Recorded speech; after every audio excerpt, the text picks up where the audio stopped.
fin aujourd'hui du Ramadan 2017. Cette journée est aussi l'occasion de repas de fête en famille chez les fidèles musulmans. Ondautré, Palmeraie, dans la commune d'Abobo, un pont risque de s'affaisser. Les populations se disent préoccupées. Madame, Monsieur, bonsoir et bienvenue sur RTI 2. Le monde musulman célèbre aujourd'hui l'Aïd el-Fitr 2017, ou rupture du jeûne du mois de Ramadan. En ce jour de fraternité, de pardon et de réconciliation donc, les imams et fidèles ont dit des prières dans les mosquées. Kouné Pargassoro a sillonné les communes d'Abobo et d'Anyamar dans le district d'Abidjan. Rond-point de la mairie d'Abobo. Il est un peu plus de 8 heures, un embouteillage monstre. La raison, les préparatifs de la prière de l'Aïd el-Fitr marquant la fin du mois de Ramadan. Il nous faut coûte que coûte s'effrayer un chemin pour ne pas manquer la prière. Nous réussissons à sortir de ce labyrinthe. Direction la gare routière internationale d'Anoukoukouté. Ici, jeunes, femmes, enfants nat et tapis en main se dirigent sur l'esplanade de la mosquée Al-Mami Tungara. Une fois les fidèles installés, l'imam encadré de ses collaborateurs arrive pour la prière. Il est 9 heures.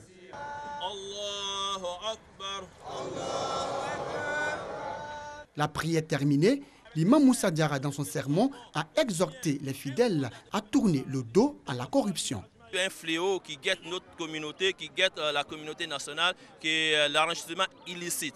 L'islam combat le haram sur toutes ses formes. C'est pour cela que les imams interpellent les uns et les autres. Non loin de là, au rond-point du Banco, l'imam Dambélé Mamadou a quant à lui mis l'accent sur l'importance qu'il y a à préserver les acquis du mois de Ramadan. Après ce mois de jeûne, nous allons voir tout à l'heure, les enfants vont aller dans les maquis, des bars, ils vont commettre des péchés. Vraiment, c'est des trucs qui sont blâmables. Préserver les acquis du mois de Ramadan, un thème développé également par les guides religieux des mosquées d'Anyama. Les fidèles musulmans, eux, se disent être en phase avec les imams et les guides religieux. Pour tout bon musulman, nous devons préserver les acquis du Ramadan, qui est un mois de partage, d'amour, d'adoration et de pénitence. Après le Ramadan, il faut continuer à être généreux, il faut avoir de bons comportements, il ne faut pas déraper.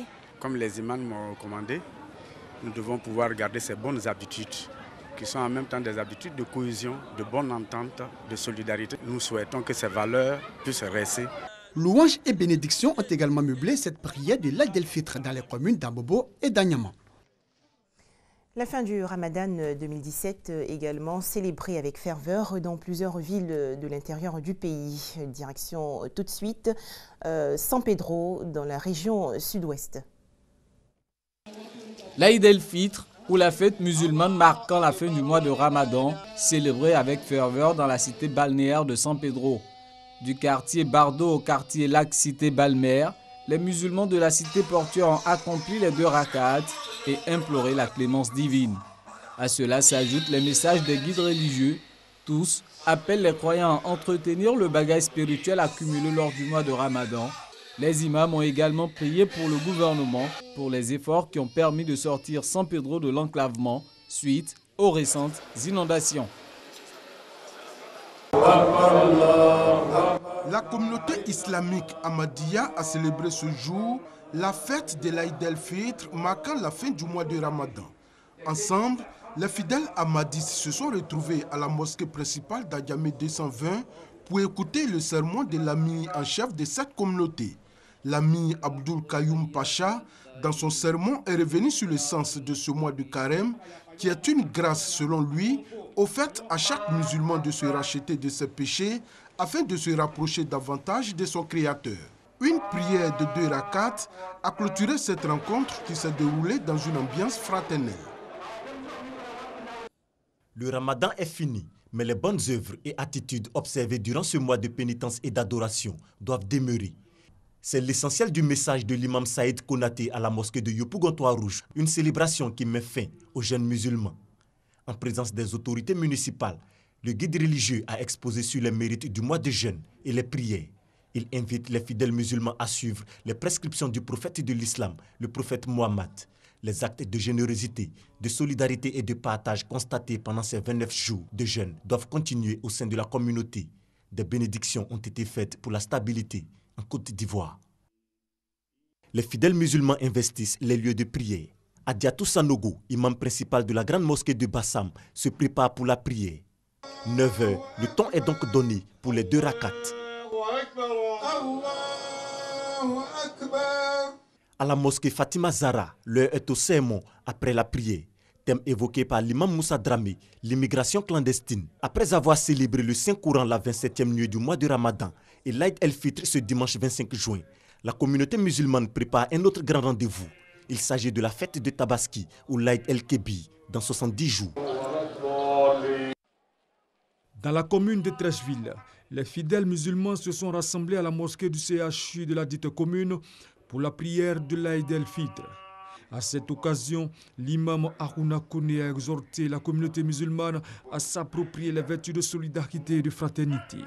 Après la prière collective de 2 rakats, un tour est fait au service de traumatologie de CHU de Treichville où l'imam Harouna Kone et une délégation du projet Ramadan pour les malades ont visité les différentes chambres pour apporter un peu de sourire aux malades. Un tout autre sujet à présent. Alerte à Ondautré-Palmeraie dans la commune d'Abobo. La seule artère qui permet d'accéder à ce quartier est fortement dégradée.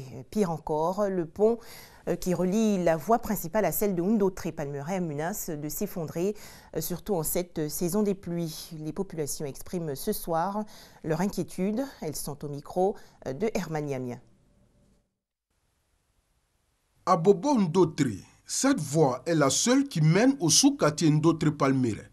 Mais dans peu de temps, les riverains de ce quartier devront recourir à d'autres solutions pour sortir de chez eux ou pour y entrer. Les dernières pluies diluviennes ont fortement dégradé le seul pont qui relie la voie principale à celle du quartier. Vraiment, pour rentrer dans ce nouvel quartier, il n'y a pas de route. On a un seul pont pour pouvoir accéder à le quartier La Firaille. Mais le seul pont, vraiment, c'est gâté totalement, il n'y a plus de route. Quand il pleut, la pluie, même à l'eau là, ça ferme le pont complètement. Ça prend le pont complètement, il n'y a pas de route. Quand on prend un taxi en ville pour venir, vous faites par là ici à l'entrée du quartier. Parce qu'ils ne s'imaginent pas qu'il n'y a pas de route ici. Arrivé là même, tu es obligé de payer un peu plus pour qu'ils t'accompagnent dans le quartier. En plus de cela, il n'y a même pas de lumière. C'est ici aussi que les automobilistes passent pour rejoindre la case de Ondautré. Le pont qui est dans un piteux état n'est pas sans conséquence sur les activités des ferrailleurs, vu que les clients n'osent pas s'aventurer sur cette voie de peur d'endommager leur véhicule. Un peu en haut ici. Si ta voiture n'est pas en forme, elle ne peut pas monter ici. Si ta voiture est trop bas, tu ne peux pas passer sur le pont, parce que l'eau, vraiment, quand ça déborde, c'est trop haut. De l'aide, les riverains d'Ondautré-Palmeraie en ont besoin et ils n'ont pas manqué de l'exprimer à notre micro pour interpeller les autorités compétentes afin que celles-ci se penchent sur les calvaires qu'ils vivent au quotidien. Selon eux, 5 corps ont été retrouvés sous ce pont après les dernières pluies qu'a connues le district d'Abidjan. Hors de chez nous, l'affaire Grégory secoue la France. Ce garçon né de 4 ans avait été retrouvé mort, pieds et poings liés dans une rivière dans le nord-est du pays. C'était en octobre 1984. Et depuis, ce dossier connaît de multiples rebondissements. Les explications de Ami Koulibaly. Que se passe-t-il? 14 juin 2017, coup de théâtre dans cette affaire qui a bouleversé la France. Marcel Jacob, oncle de Jean-Marie Villemain, le père de l'enfant assassiné, et sa femme Jacqueline, 85 ans, sont arrêtés et déférés au parquet général de Dijon, ainsi qu'une belle-sœur, Ginette Villemain. Les grands-parents de Grégory, Monique et Albert Villemain sont également entendus en audition libre. Pourquoi ce coup de théâtre? En 1983, la famille Villemain reçoit 3 lettres anonymes, 2 adressées aux grands-parents par la poste, l'une déposée dans les volets de la maison de Jean-Marie Villemain. 2 sont tapées à la machine, l'une est manuscrite. C'est celle-là qui a fait l'objet d'une nouvelle expertise en écriture. Les conclusions sont confondantes à l'encontre de Jacqueline Jacob. Il existe des similitudes, notamment avec l'emploi du terme « chef ». Des analyses graphologiques confondantes désigneraient Jacqueline Jacob, tante maternelle de Jean-Marie Villemain, comme l'auteur d'une série de lettres de menaces envoyées au couple durant l'année 1983. Que contenaient les lettres et les appels des corbeaux? Ces corbeaux reprochaient aussi aux grands-parents Villemain de délaisser le fils aîné Jackie, le fils de Monique, toutefois reconnu par Albert. Autre reproche à Jean-Marie Villemain, sa nomination au poste de contremaître au sein de l'usine Auto-Coussin, alors que le chef, comme l'appellent les corbeaux, était entré dans cette entreprise à 16 ans, sans diplôme, en tant que simple ouvrier. Quelles sont les personnes qui étaient soupçonnées dans cette affaire? Marcel Jacob avait été soupçonné d'être le corbeau, de même que son épouse, désignée par des expertises graphologiques.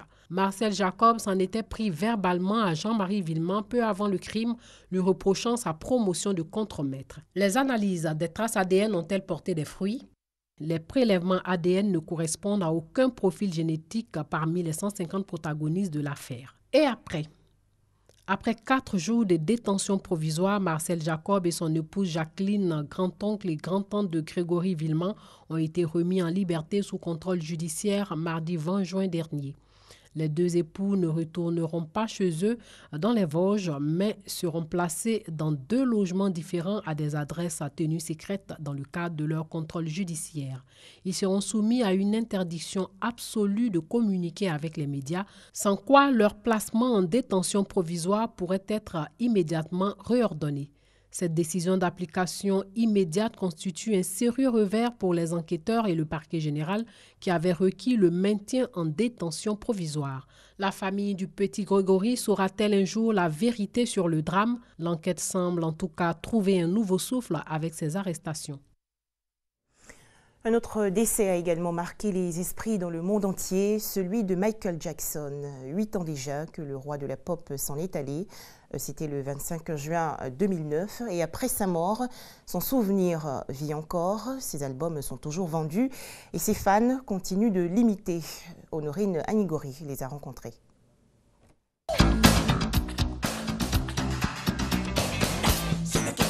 Voilà 8 ans que disparaissait Michael Jackson, ce grand artiste, chanteur et danseur américain. Ses fans africains et ivoiriens en particulier, pour cet anniversaire, prévoient l'écouter et se retrouver pour esquisser quelques pas de danse en vue de lui rendre hommage.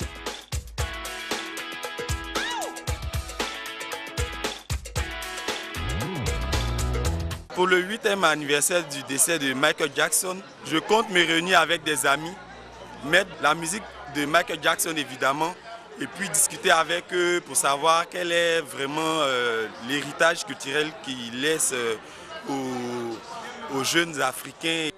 Certains comptent former un chœur pour reprendre ses chansons.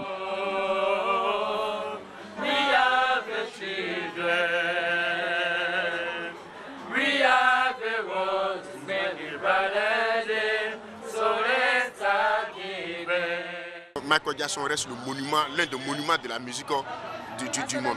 Par ses clips, par sa manière de chanter, Michael Jackson est arrivé à capter tout le monde. À son anniversaire de décès, quand même que nous n'allons pas prester, mais nous ferons un effort pour commémorer le décès de nos grands frères qui nous a dévancés.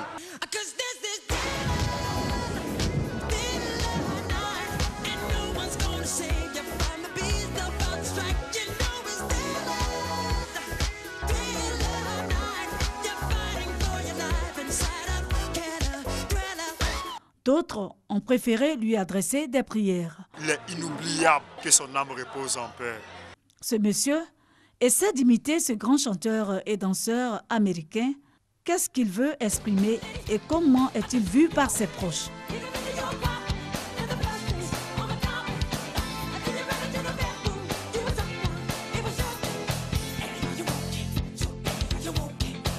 Ça me fait si mal qu'on dit mon maître a voyagé. Il n'est pas mort, hein? Il n'est pas mort.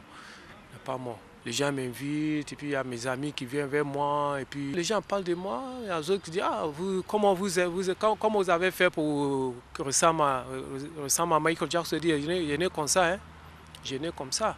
Il y a d'autres qui me demandent si j'ai touché ma figure. Je dis non, il n'a pas touché ma figure, je suis né comme ça. Michael Jackson est mort à 51 ans, mais ses nombreuses œuvres parlent encore de lui. Adieu l'artiste.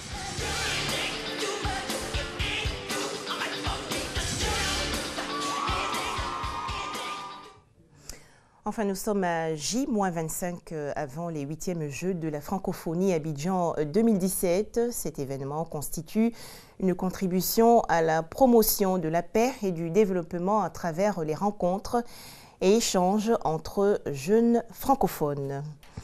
Voilà, cette édition a été supervisée par Thomas Guessambi. Excellente fête de l'Aïd el-Fitr à toute la communauté musulmane de Côte d'Ivoire.